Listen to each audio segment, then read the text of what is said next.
राज्यातील शेतकऱ्यांसाठी आज दिवसभराच्या महत्त्वपूर्ण बातम्या आहेत। मंत्रिमंडळ बैठकीमध्ये अत्यंत महत्त्वपूर्ण निर्णय घेण्यात आलेले आहे, त्यामुळे बातम्या शेवटपर्यंत बघा, कुठेही स्किप करू नका।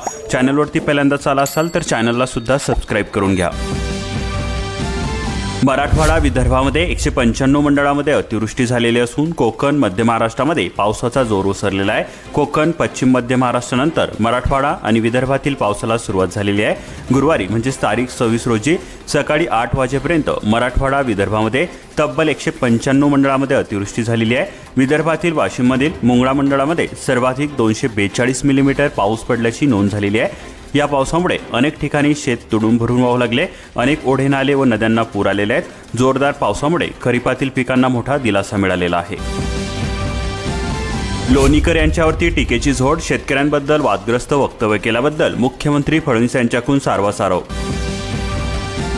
शक्तीपीठ प्रकल्पामध्ये 50,000 कोटींचा भ्रष्टाचार झालेला आहे। राजू शेट्टी यांचा आरोप केवळ मलिदासाठी आटापिटा, शेतकऱ्यांना गंडवण्याचे काम सुरू असून मी गप्प बसणार नाही असे राजू शेट्टी म्हणाले। शक्तीपीठ मार्ग मराठवाडा दुष्काळी भागाचे चित्र बदलेल, मुख्यमंत्री देवेंद्र फडणवीस म्हणाले। कुरघोडी कसली, आक्षेप घेणे हे तर वित्तची जबाबदारीच। 100 युनिटपर्यंत वीज वापरणाऱ्याला लगेच मिळणार दिलासा, अधिक युनिटसाठी 3 वर्षानंतर मिळणार सवलत। वीज दर कशाप्रकारे कमी होणार याची माहिती खालीलप्रमाणे तुम्ही इथे वाचू शकता। सौर ऊर्जा निर्मितीमध्ये सांगली जिल्हा अग्रेसर, घरगुती औद्योगिक क्षेत्रामध्ये 7,256 ग्राहकांकडून वापर, 43.21 मेगावॅट वीज निर्मिती। सौर कृषी पंपाच्या समस्या निवारणासाठी सेवा केंद्र उभारणार, महावितरणाचे व्यवस्थापकीय संचालक लोकेश चंद्र, शेतकऱ्यांसाठी ऑनलाईन सुविधा उपलब्ध। वीज स्वस्त नव्हे तर महागली, लघु मध्यम उद्योजकांना बसला शॉक, ऊर्जा शुल्क, वहन शुल्क तसेच फीचर्स वाढले। शक्तीपीठ विरोधामध्ये 1 जुलैला 12 जिल्ह्यांमध्ये महामार्ग रोको, संघर्ष समितीची ऑनलाईन बैठक संपन्न, लोकप्रतिनिधींचा सक्रिय सहभाग, संघर्ष समिती करणार दौरा। 5 वर्षानंतर ही वीज दर आणखी कमी होणार, वीज खरेदी खर्चामध्ये 66,000 कोटींची बचत, महावितरणाचे अध्यक्ष लोकेश चंद्र यांच्याकडून माहिती। बांगलादेश बॉर्डर बंदीचा कांदा निर्यातीला बसला फटका, शेतकरी व्यापारी सापडले अडचणीमध्ये, दर अवघे 1200 ते 1500 रुपये प्रति क्विंटलवरती। अनुसूचित जाती जमातीच्या शेतकऱ्यांसाठी सूक्ष्म सिंचन योजना, विशेष अर्ज मोहीम 15 ते 30 जूनपर्यंत अर्ज करण्याचे करण्यात आले आवाहन। खरीप हंगामामध्ये 60,000 हेक्टर पेरणीचे उद्दिष्ट, सोयाबीनमध्ये 3,000 हेक्टरची तूट असून मका क्षेत्रामध्ये 2,500 हेक्टरची वाढ झालेली आहे।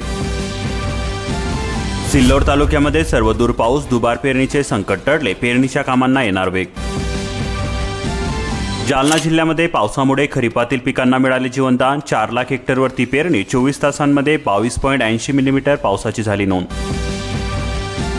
अनवा परिसरामध्ये मिरचीवरती बोकड्या रोगांचा प्रादुर्भाव, मिरची उत्पादक सापडले अडचणीमध्ये, क्वालिटी घसरली, नगदी पीक म्हणून मिरचीला मिळते पसंती।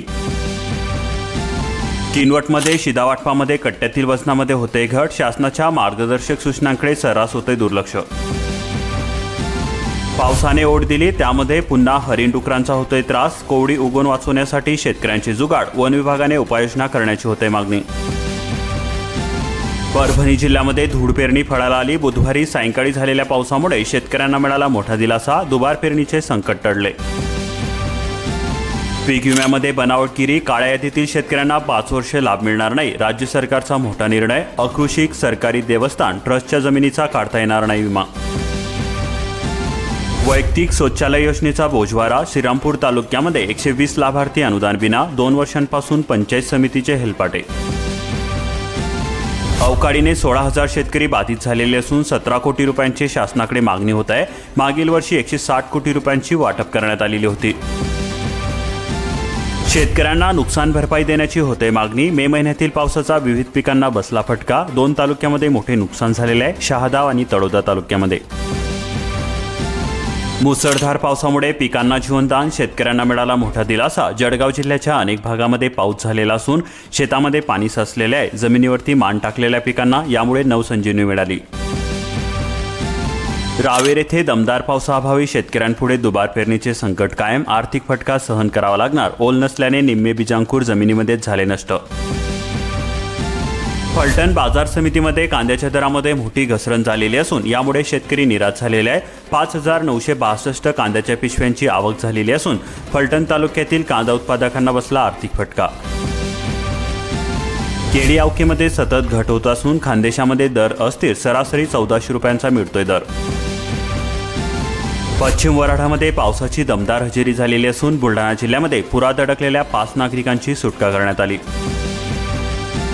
पीएम किसान योजनेच्या पुढील हप्त्याबाबत अत्यंत महत्त्वाची अपडेट समोर येत आहे. शेतकऱ्यांना लवकरच 30 जूनच्या आतमध्ये हा हप्ता त्यांच्या खात्यावरती जमा करण्यात येणार आहे. मात्र शेतकऱ्यांनी लवकरात लवकर आपली ई-KYC प्रक्रिया पूर्ण करून घ्या. रस्त्यावरती उतरणार सक्तीविरोधामध्ये उद्धव ठाकरेंचे 2 वेगवेगळे मोर्चे. हिंदी भाषेचा मुद्दा पेटला. सरकारची परीक्षा बघणारे अधिवेशन 30 जूनपासून सुरू होणार. बनावट दस्तऐवजांवरती दिलेल्या 2,200 जन्म प्रमाणपत्रांपैकी फक्त 82 परत. प्रक्रिया मंदवल्याने किरीट सोमय्यांची नाराजी. आयुक्तांना 10 दिवसांचा देण्यात आला अल्टिमेट.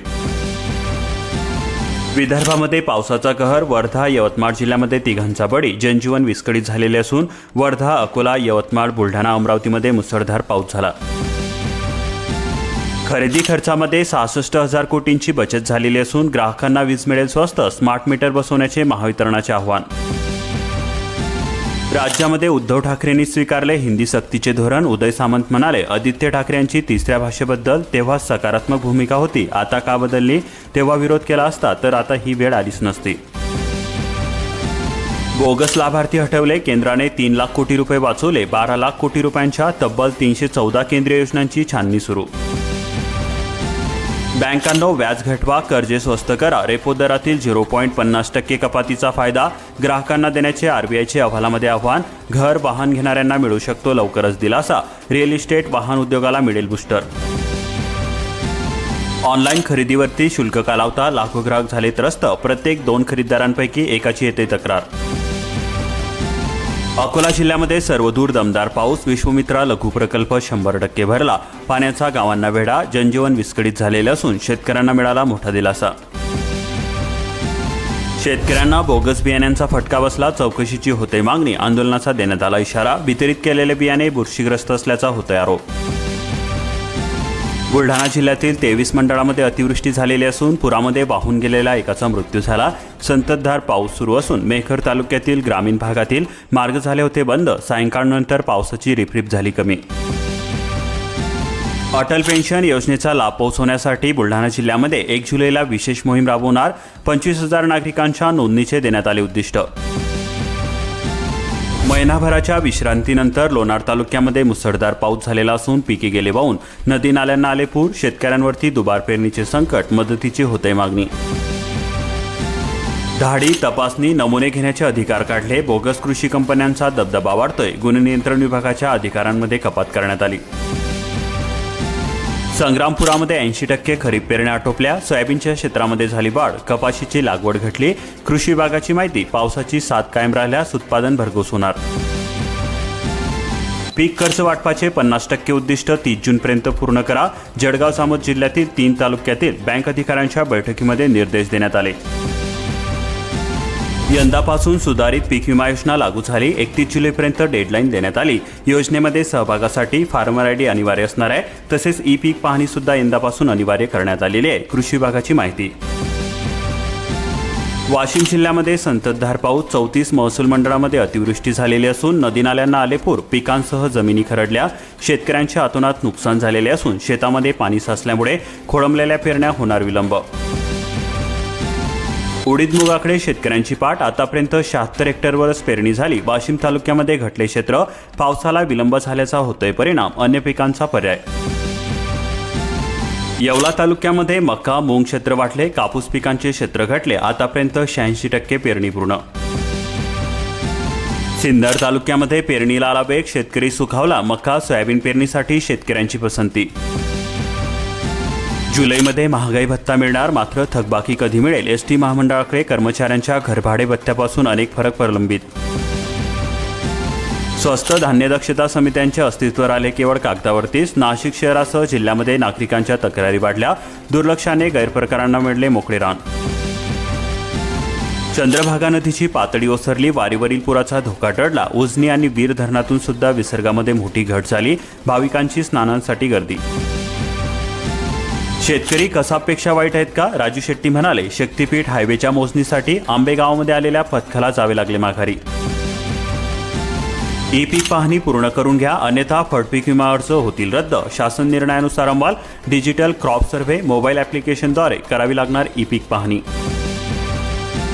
पावसाने सावरला खरीप हंगाम. हिंगोली जिल्ह्यामध्ये दमदार पाऊस झालेला असून मोठ्या खंडांमुळे जमिनीबाहेर वाहले पाणी. शेतकरी सुखावला. वसमत परिसरामध्ये पावसाच्या सरींनी फुलला आशेचा नवीन अंकुर. पाण्याअभावी मरगळालेल्या पिकांना नवसंजीवनी मिळाली. बुधवारी रात्री पावसाला सुरुवात झाली. गुरुवारी सुद्धा अनेक भागांमध्ये दिवसभर रिपरिप सुरू होती. जालना जिल्हाभरामध्ये वरुणराजा बरसला, बळीराजा सुकावला. जिल्ह्यामध्ये सर्वदूर पाऊस झाला. कोमसलेल्या पिकांना जीवनदान मिळाले. रखडलेल्या पेरण्या सुद्धा होणार. आजवर वार्षिक सरासरीच्या केवळ 16.32% पाऊस झाला. वीज पावसाने शेतकऱ्यांच्या आशा पल्लवी. टेंभुर्णीसह भोकरदन तालुक्यामध्ये गुरुवारी आर्द्र नक्षत्रेतील पावसाच्या सरी बरसल्याने शेतकऱ्यांमध्ये समाधान व्यक्त. संकनपुरीमध्ये घरकुलाचे काम करून सुद्धा हप्ते देण्यास टाळाटाळ होते. घरकुल पूर्ण करणाऱ्यांना अगोदरच हप्ता. फळांची गळती वाढली. मोसंबी उत्पादनामध्ये 40% घट होण्याची शेतकऱ्यांना भीती. हवामान बदलाचा मोसंबीला बसला फटका. सर्वदूर दमदार पावसाने बळीराजा सुखावला. पेरणी केलेल्या पिकांना मिळाले जीवनदान. सर्वच मंडळामध्ये अतिवृष्टी झाली. शक्तीपीठ महामार्ग भूसंपादनाच्या आधीच 1,500 आक्षेप दाखल. 3,829 शेतकऱ्यांची जमीन जाणार. शेतकऱ्यांच्या पाठीशी उभे राहत विविध पक्ष संघटनांचाही विरोध होतोय. दमदार पावसाअभावी चंद्रपूर जिल्ह्यातील 10 धरणे अजूनही ताणलेलीच. धरणामध्ये केवळ 28.94% जलसाठा. पाणीपुरवठा व शेतीच्या हंगामावरती होणार अनिष्ट परिणाम. समाधानकारक पावसाने आता शेतकरी सुखावले. पावसाची प्रतीक्षा संपली. शेती कामांची लगबग वाढली. हत्तीबरोबरच डुकरांचा सुद्धा हे दोष. शेतामधून पीक घरी येणार काय? वाघाचीही दहशत कायम. पेरणी झाल्यापासून वन्यजीवांचा धुडगूस सुरू. धान खरेदीचे उद्दिष्ट वाढवून मिळण्याची शक्यता मावळली. खरेदीची मुदत संपल्या. 4 दिवस शिल्लक. चुकाऱ्यासाठी पायपीट. यंदा युरियाचा 1,650 मेट्रिक टन बंपर स्टॉक राहणार. कृषी विभागाने केले नियोजन. खताचा पुरवठा झाला सुरू. उमरखेड परिसरामध्ये सिंचन विहिरीचे 12 कोटी रुपयांचे अनुदान रखडले. लाभार्थी शेतकऱ्यांच्या पंचायत समितीमध्ये मारतात चक्रा. पंचगंगा नदीची पातळी ओसरली. दिवसभर मुसळधार पाऊस. 61 पैकी 5 बंधारे वाहतुकीस खुले. नद्यांच्या पाणी पातळीमध्ये झाली घट. खरेदी खर्चामध्ये 66,000 कोटींची बचत होणार. ग्राहकांना वीज मिळेल स्वस्त. स्मार्ट मीटर बसवण्याचे महावितरणाचे आव्हान. हंगाम संपून महिना झाला. विमा परतीच्या प्रतीक्षामध्ये रत्नागिरी जिल्ह्यातील शेतकऱ्यांना विमा कंपनीच्या चुकीच्या निकषांचा बसतोय फटका. अशाच प्रकारच्या महत्त्वपूर्ण बातम्या दररोज जाणून घेण्यासाठी आत्ताच आपल्या चॅनलला सबस्क्राईब करून बेल आयकॉनला ऑलवरती सेट करून ठेवा आणि हा व्हिडिओ तुमच्या जवळील शेतकरी मित्रांपर्यंत जास्तीत जास्त शेअर करा.